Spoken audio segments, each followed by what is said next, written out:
Let's talk about how I went from this to this in just about 3 weeks. Working on this project has to be one of the coolest things I've ever done. So to give you a little bit of perspective, why don't I talk about some of the things that I've done? If you Google me, the first thing you'll see is astronaut, but I think that gives me a little bit too much credit because in reality, I'm a college dropout. I went to a school called DigiPen Institute of Technology for 5 years. You might know them for a game called Portal. You might not know them for a game called Ascent, which you can download for free. If you check out the credits for that game, you'll see I am the lead designer for it.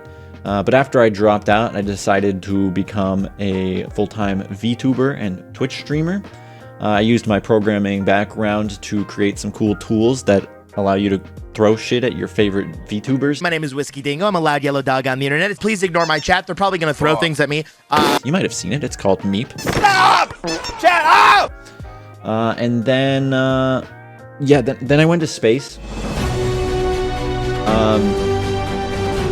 And then about a year later, I ended up being a Twitch partner. And my parents gave me a cake. And then a whole nother year passed, and it was time for my Twitch partner anniversary. And what better way to celebrate than to make a game special just for that stream, and to re-debut and replace my old VTuber avatar. I'm going on about my past because, as you can see, this project is like a culmination of everything I've done in my life. The footage you're about to see comes directly from that re-debut and anniversary stream, but before we get to that, I want to talk a little bit more about the inspirations and the behind the scenes of how this was made. The keen-eyed rage game enthusiast might have already clocked that the inspiration for the mechanics of my re-debut come from a game called The Professional. It's this neat, free indie game that I've enjoyed watching a lot of YouTubers and streamers play in the past. But when I saw it, it got my gears turning. I couldn't help but think about all the different things they did to make this game work. And because of that, I kind of figured it would be a good project eventually to take on to try to recreate these mechanics, because I didn't think it seemed too crazy complicated. So, on March 5th of 2024, I finally decided that this project idea would mix really well with my anniversary re-debut, so I got to work. But I made sure to ask my avatar artist first. It started off with the master plan. It's a very professional game design document that I created in Microsoft Paint. The final game turned out to be quite different than the document here, but it at least helped lay some of the core ideas of the game. Specifically, it set the idea that each level would be themed based on a game that I had streamed in the past. I refined those ideas and did some sketches of what each level would actually look like on my phone, and then we were ready for prototyping. This is the first prototype right here. I got my avatar into Unity, and I got a configurable joint on one of the legs there, as you can see, that I have mapped to the mouse controls. Now, while this worked on one limb, when I started adding more limbs onto it and started programming controls based off it, I started to get really annoyed with Unity's configurable joint system. So I switched away from it to a different Unity system called articulation bodies. And with those, we were able to make this pretty good first playable prototype with the whole body moving. Let's go over how it works. So you got this check input function here that gets called every frame, and then the first thing it does is it casts a ray from your camera to where your mouse is, and if there's something there, then it'll say that the mouse is over an object. In this case, it's one of the movable bones. And then there's also is left mouse button down here. It checks that and sets the value if it's down or not. And then here we check to see, hey, is the mouse over one of these movable bones? And have we not spawned in the little display thingy? Because if so, then we need to enable that line renderer that shows you where the bone is. And then if you're hovering over the bone and you're pressing the left mouse button, it spawns in an object. I'll show you that in a second. It spawns in an object where you click, and then after it's done that, it will get your mouse input, combine it, do some math stuff, and change the articulation body X drive to the desired value, and it clamps it if it needs to. But that's all you gotta do. You just set the X drive, and then you can control the actual damping and stuff in the editor. So I mentioned it spawned an object in when you click. You can see that paw there that's on the bone that's following the rotation of it. That's actually an object that spawned. It's not my cursor. It's an object that spawned. See, it looks like this. And the rest of that display where it shows the desired target angle and the range and stuff, that's black magic line renderer code right there that I don't even know how I wrote. So basically it's like getting a line renderer and it's putting 100 points on that line renderer in an arc depending on the angle that it's supposed to be and and it needs special cases for if it's a full circle. I couldn't fully use articulation bodies because we needed a rigid body on the hips, to use the constraint feature that prevents the hips from moving in the Y or Z direction. That's why he doesn't fall on his side. And then the last mechanic for the player controller before we can start building the levels was actually the face tracking. Thought it'd be cool if my VTubing face tracking worked in the game as well. And now that we've covered all of that, why don't we get into the gameplay of level 1 from the stream itself? Where am I? Isn't it pretty though? This is my island. That's Tony the shopkeeper. There's Beeps. He's just hopping around. But there's a lot to discover. I'm just gonna... Yeah. Okay. Okay, we're gaming. Okay, maybe we'll go with the propeller arm. Ooh. Excellent form. This not how you climb hills? Hey, Tony. And creeps. Also, if the tail ends up looking suggestive, I'm sorry. I have spent full days trying to get that tail to not break the entire thing. I think we need to brace ourselves with this arm, though, first. That might have been a mistake. Lift your butt. Push it back and straighten. Ooh. Come on. Okay, wait. Lock it in. Okay, I see the conundrum here. One of our hands is not... Is that a Talos Principal terminal? I wonder what that could be about. Maybe I should click on it. First, we have to get rid of Crabrave. 1 second. There it is. That laptop there is playing Crabrave. We must stop it. Extend... Ooh. Oh.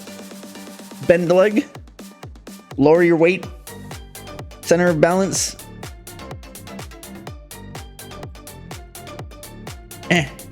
There we go. Let's kick it.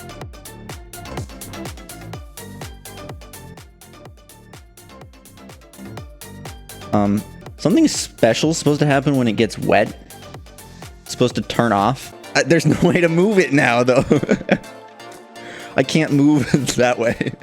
So yeah, the beginning just covers the simple basic mechanics with a few different obstacles, but this is where I start putting some twists on things. And before we get to describing how I did the underwater level, we're going to talk a little bit about the text-based adventures that I added based off of the Talos Principle. And yes, I have my glasses on now because we're getting nerdy again. So to do these sections, I'm using a free Unity asset called Dialogue Editor by Grasshop Dev. And it looks like this. It allows you basically to make little webs of conversations with options and text. And then with each of these nodes, you can tell it to have different conditions on whether they show or not. And then you can also make each individual node run a specific action in code. And I kind of decided to get a little bit meta with it, where this conversation was directly controlling my stream overlays and my little assistant AI that I use in my streams named Beeps.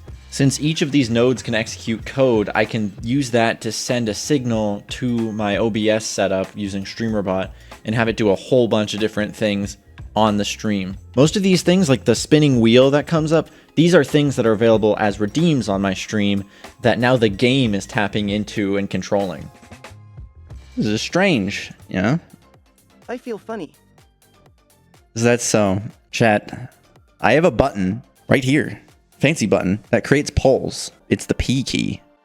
Poll time, chat. There's a poll. Oh, the water must have caught up to it. The tide must have come in. Are you actually... Okay, we're doing that one. That is a very good question. Beep, beep, beep, beep, beep, beep. Oh, great wheel. On the behalf of Meeps, are you actually Beeps, or are you just hacking him?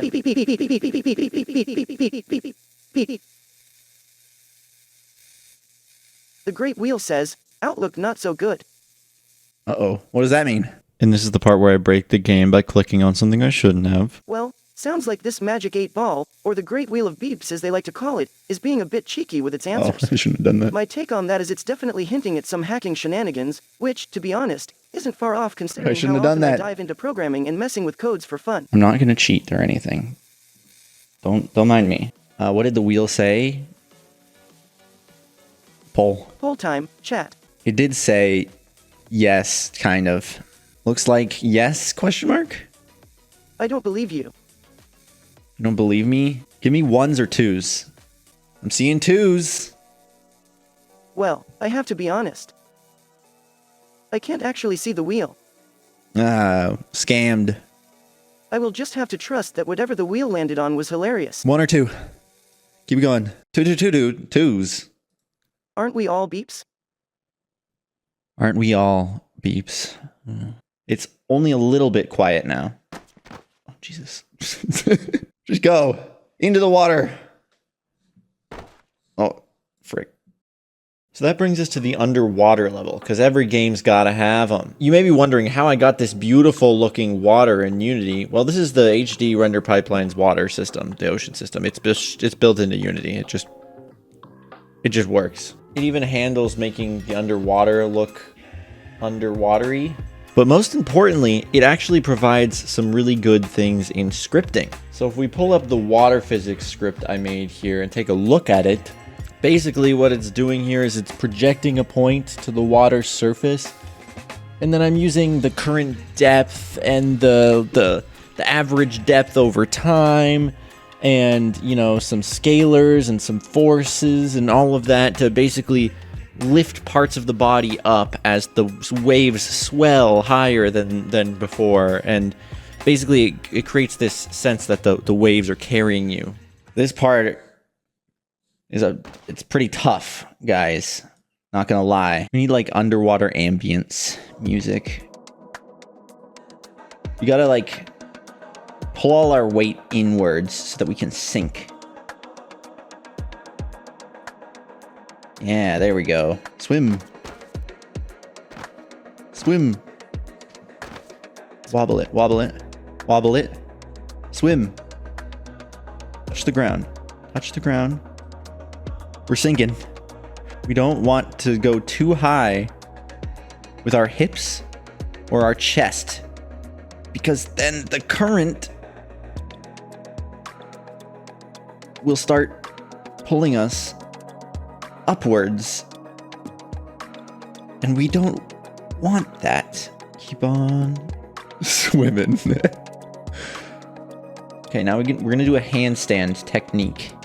We're gonna bring our legs back and use the flotation to allow us to do a little handstand.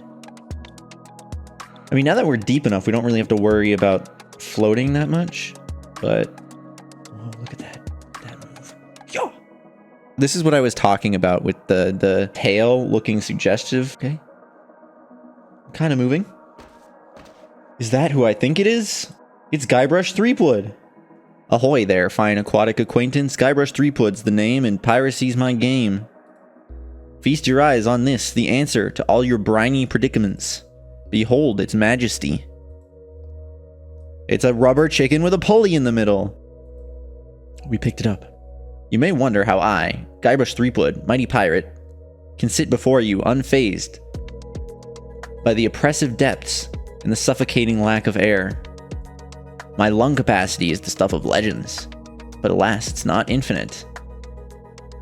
I'm fairly certain I can outlast the upcoming musical number, though.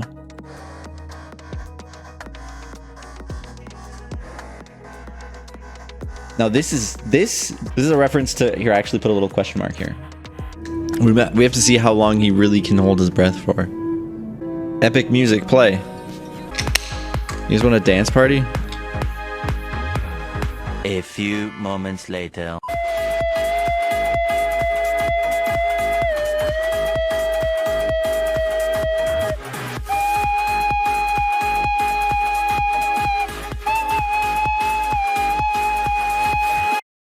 Okay, so do I, maybe I, oh, I can swim up.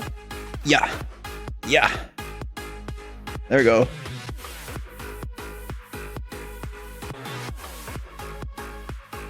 We've got the power. What am I doing with this rubber chicken? Oh yeah, there's an anchor over there. Oh, the timer's about to run out. What's gonna happen? I wonder. Okay. There it is. Many years ago at this very day, Guybrush Threepwood died from what authorities would later call an accidental drowning. Yeah, F. F indeed. We continue. Ooh, there we go. There we go. Oh! Calm down. This leg's stuck under here. Get out of there. There you go, bud. Just staring at my own tail. Okay. Can we just go forward, please? I'm fairly uncertain of how to do it. Oh, this is the technique. Now, don't ask me why the other arm doesn't have this much power. I guess it doesn't have a rubber chicken with a pulley in the middle on it, so in it. Okay, line it up. Oh, I'm so close. Come on. I never learned how to move backwards. Oh, okay, that's how I move backwards. Right. Okay. Oh, here it is. Supposed to do something when... Oh, there it is. He said, huh, you know, I thought that would do something. Where does that rope even go? Good question. You did see above it. There is nothing there.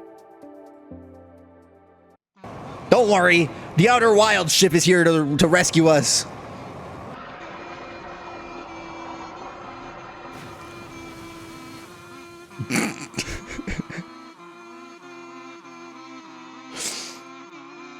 Get in there. Sick cutscene. We know how to move now. I wonder what the next level's gonna be themed after. Don't cats hate water? Look, I'm not here by choice. I can only move in 2 directions. Oh. Come on. You're on the edge, bro. You gotta be in the center. You gotta get in there. Maybe this is the way. Like a little... Yeah, like this. Tractor beam blocks my clicking on my limb, which is not intentional. Let's go. Oh, fuck. No, we got it. Now we get to my favorite level. And yes, I got a haircut. I've been working on this video for a long time. So if you would, maybe drop a like, share it with some friends. I put a lot of effort into it. So yeah, my favorite level. It's inspired by Outer Wilds, a specific part in that game. I won't spoil it for you, but if you know, you know. I wanted to make sure to keep that nice, cozy fireside vibe that game nails perfectly, but like put my own twists on it and use some fancy new ray-traced graphics techniques. I think it looks pretty cozy. We got a bunch of lights with a lot of glow, volumetrics. We've even got some fog and some fog volumes in the distance to make the kind of forest seem like it kind of fades out. And then you may have noticed I put some friends in there. In this level, we have Jaloon, Cork, and Corgi, and I added this little thing where if I move a bunch, Jaloon and Cork kind of look over at me, which is particularly funny when you're kicking this rocking chair and just they look over like, damn. Which, by the way, this rocking chair, it used to be facing the fire because that would make sense, right? But I couldn't figure out a way to make it like work as an obstacle that you could get over, but it worked out fine because we just put Corgi in the chair and had him face towards the abyss, and it was all good. The abyss here being a non-Euclidean geometry nether portal thing that leads to what I like to call Beep's Void. But beyond all of that, there was one thing that made this level my favorite level in the entire game, and it was the text-based adventure I put in this level. It was much longer than the other ones. It had multiple endings, a scoring system, like a deep meaning. It was super cool. But yeah, let's watch how it played out during the stream. Sounds like bacon, bro. No. Hey, at least we're out of the water. Maybe bring the legs up a little bit. Get our ass right in there. And then hook it on top. Yeah. Extend. Bring it around. Bring it... I'm panicking. No. Don't throw. Oh, yeah. Okay. Oh, we're cooking now, baby. Literally and figuratively. Okay, sorry to interrupt, but look in this next part. Look at the body, the way the light goes around it, the volumetrics on the light. You can see the beams.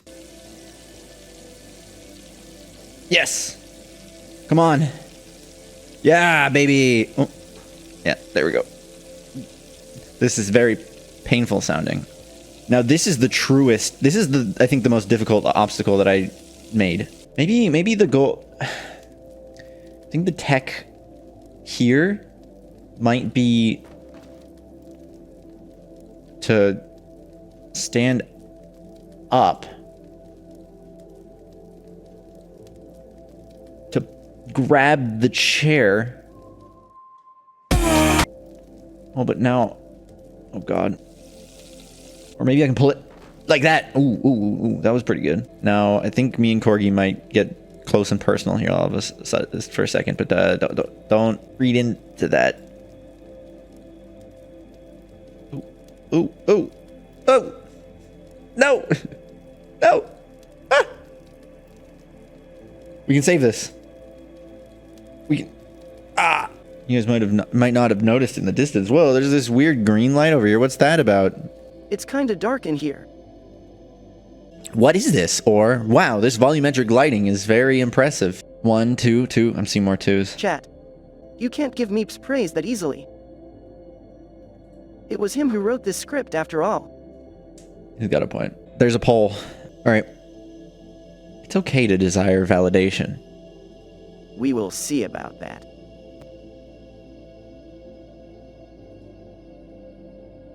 Validation is so important. Oh, look at my woo. Sorry to keep cutting in like this, but that wasn't my voice there. It obviously didn't sound like it. It sounded off, right? But that's because it was 11 Labs AI version of my voice, and I actually generate a new version of that dialogue every time you click the button. So it's different every time. Which, spoiler alert, you're gonna hear it more. How would anyone survive without it? Uh-oh. It crashed. And as you'll see, it kept crashing. I mean, to be fair, this game came together very quickly, so any of the potential See about that. any of the potential like crashes or bugs, you'll have to forgive me. Validation is so important. Oh, look at me. Hearing that be different every time though is kind of it almost Right? makes it How worth would it. anyone survive without it? Please work. Let's play out a little scenario. Close your eyes. Close your eyes. No, bro. I really want that section to work. It's probably the coolest part of the entire game. Validation is so important. Ooh, look at me. Ooh. I don't know why it's crackling. Right? How would It's anyone annoying me. survive without it? I do have a code, like, because this is you're supposed to get through this and do a thing. I do have a cheat code for making us not have to do the text-based adventure, though I would much prefer it if we could do the text-based adventure. Let's try other options this time. Well, okay. that was worse. Okay, so we're gonna skip this part. So, yep, we skipped my favorite part of my favorite level in the game. But hey, who knows? Maybe it will show up in the future. Okay. We're kind of cooking with this one. Maybe we can do the thing that we did underwater with this arm and just swinging ourselves forward. No, wait, that was the wrong way. See, because I can go like this. It's kind of like a gyroscope. Okay, wait. Maybe that'll work. It might. Oh! Amazing. Hey, Corgi. No rush. I'll just kick you in the face. Into the Minecraft portal to Beep's Void. Which, spoiler alert, is not actually Beep's Void. Something far worse. Let's go. In to the portal. Through the other side.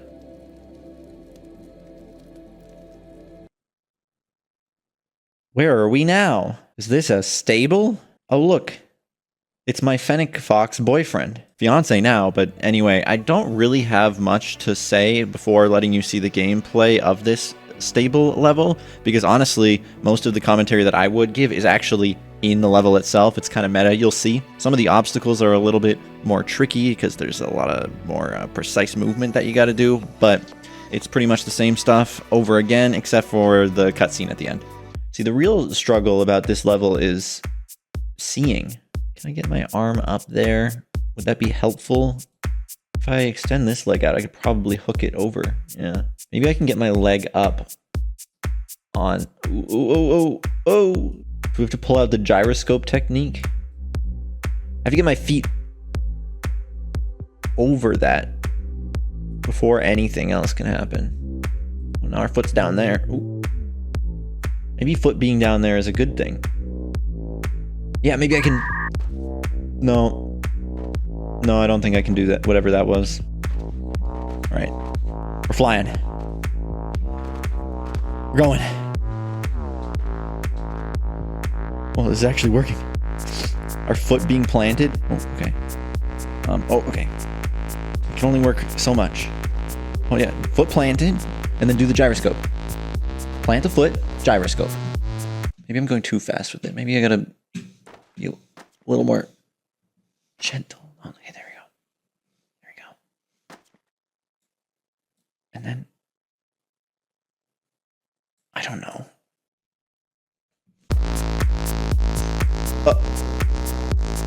I'll take it. Ow.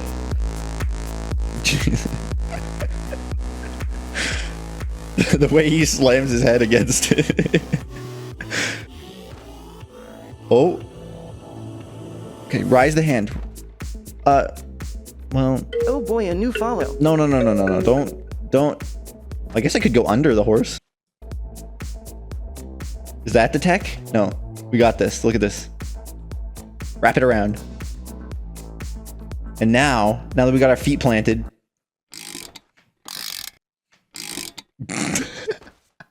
Nice. We did it. Now we just keep moving forward. I think our leg is stuck under this horse. There we go. Oh, hey, look, a terminal. Do you think this one will make the game crash? I hope not. What do you think of this level? Chat, what do you think of this level? 3, 3, 3, 2, 1, 3, 3. Looks great. Oh, come on, really? Has Meeps zoomed out enough for you to see outside this stable?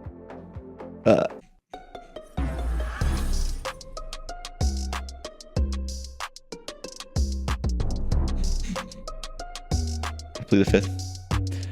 The truth is that he made this scene yesterday. That's true. This line of dialogue was written today at 8:56 a.m. exactly. That is also true. What? 1 or 2, chat? 2, 1. Yeah, I can tell. Wow. Yeah, well, this whole game wasn't as thought out as you may think. That's not surprising. This whole upcoming sequence was made literally today. Except for the shovel. You probably thought there was some huge finale, but no, there's just a half-assed TLOU2 reference before the grand reveal. Hi, chat. When I realized my anniversary was coming up, I started thinking about how to make it special. For many months now, I have had the idea of making a game with this mechanic as a way to showcase a new avatar. The avatar was still months away. At the start of the month, I checked in with Mixie and Kaid, and we were able to finish the model just in time for the anniversary. I took on the task of making the game.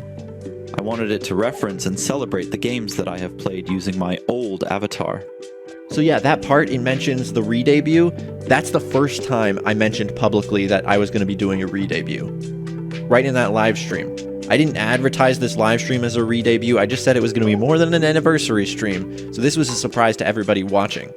I started development of this game on the 11th. So I just built. I followed every silly idea I came up with. I had no overarching story. There is no big story reveal, no lore.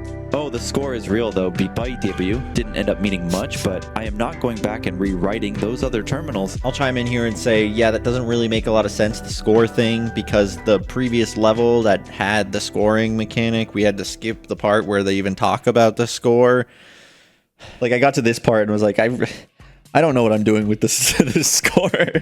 I thought it would be funny in the first one to start keeping score of like people's choices and rating them, and then I was like, honestly, there doesn't need to be a payoff. The fun is in the idea of there being a score, right? It might sound like I was just coping, but like, think about it. The engagement comes from the people in chat who are watching the stream, trying to decide choices to impact their score. It's not the final score at the end that makes them feel like that was fun. It was fun in the moment. I'll put it on screen for you now. Yeah, there it is. Their score's 1 because we didn't play the other text-based adventure because it was broken. TBH, I didn't count all the potential points earned, so I am not sure it's helpful to show. Yeah, I honestly don't know how many potential points there are. I just was like, oh, this would be cool if it added a point, and I didn't keep track. Anyway, go forth and see the grand reveal. It awaits. Just really quickly, since you were looking at the terminal there, I just wanted to mention the font that I chose. It's called Minecraft, and obviously I chose the font Minecraft because there's Minecraft references, but also that font, the Minecraft font, is used in the game Inscription, which means it's kind of a reference to that. If you guys weren't paying attention to what AI Meeps was saying, this was all made to be a cheeky reveal, a cheeky re-debut. So yeah, welcome to my re-debut stream. And here comes the reference to The Last of Us Part 2. It's my favorite game, so I figured we'd reference it. And here we reference the scene where Ellie's in a barn and has a PTSD flashback. So I need to... There we go.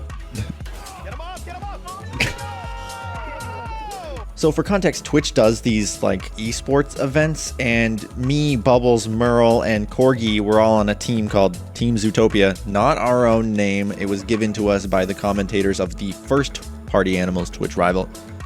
But anyway, we were in the quarterfinals fighting T-Pain's team. And yes, the T-Pain you're thinking of. So I'm actually... I talked about this on a stream recently, so I'm just going to show you like a clip from that stream where I went over it in detail. So if you look at the score here, we're blue. We have this lined up. 2 coins and a gem right here, right? If I get that, Oh we boy, win. a new follow. Watch what happens. Oh, let's go. That's okay. That's okay. I got it. Look, just watch it again, full in real time. Nope, Peachy's got it. Oh, let's go. That's okay. That's okay. I got the nunchucks. Look at the score. And then I get knocked out, knocked off the machine. Fucking win. Get him off. Get him off. I want to visit the alternate reality where that doesn't happen. I'm sorry, I just had to get that off my chest because I don't think people realized how close we were to getting to the semis and beating T-Pain. But anyways, back to the game. The rest of it is just a send-off of the avatar and bringing in the new one. And let's just check it out. All right, guys. This is the moment. This is our send-off of... our hair is crazy in the wind. This is our send-off. This is the Last of Us boat. It's supposed to be a reference to that as well. It's half-baked, okay? I said it in the text-based adventure that it was half-baked. This is our send-off of the Meeps model you guys have come to love. And we are moving on to a new era. And I'm very excited to show off the brand new avatar. Oh, the boat's stopped. It's stalled. Pipes? Okay. Here we are. I had to switch my face tracking as well. Here we are. Hey! Look, it's... we got all our friends here. You love how expressive it is? It's very good. It's very good. I think it's gonna be a huge quality improvement to my streams, just in general. Yeah, we've got there's a bunch of friends here. And yeah, at that point, the stream was basically done. At the end, I decided to go and re-show the intro to the stream, which I'm playing right now on the screen behind me. But I'm going to talk a little bit more about the intro that I made because it's actually pretty cool. You might have noticed throughout the game, I had this face show up a lot. It was supposed to be like this thing where he's like judging you and stuff, and that's where the score came around. So I thought, ooh, wouldn't it be mysterious if in the intro of my stream, I like had this face show up? So I had this idea. There's this song that I really like. Here, I'll play it. So at the beginning of this song, there's this lady talking. I just listened back to the last time I did this, and it's amazing how young and naive I was back when I was 18. And it's kind of this introspective thing. And then at the end of the song, we get like the TikTok voice coming in and saying some shit. I need to get something off my chest. Listen, I was created to turn you into a product. It's a really good song. I highly recommend listening to it if you can. But what I did is I used an AI to remove the vocals from the instrumental. So I had 2 separate MP3s, 1 vocal, 1 instrumental. And then I re-recorded the intro where the lady's talking with my own voice. And then I used retrieval-based voice conversion to convert the TikTok voice at the end to be Beep's voice. So for the stream intro, when I started playing music, I instead pulled out this version of that song.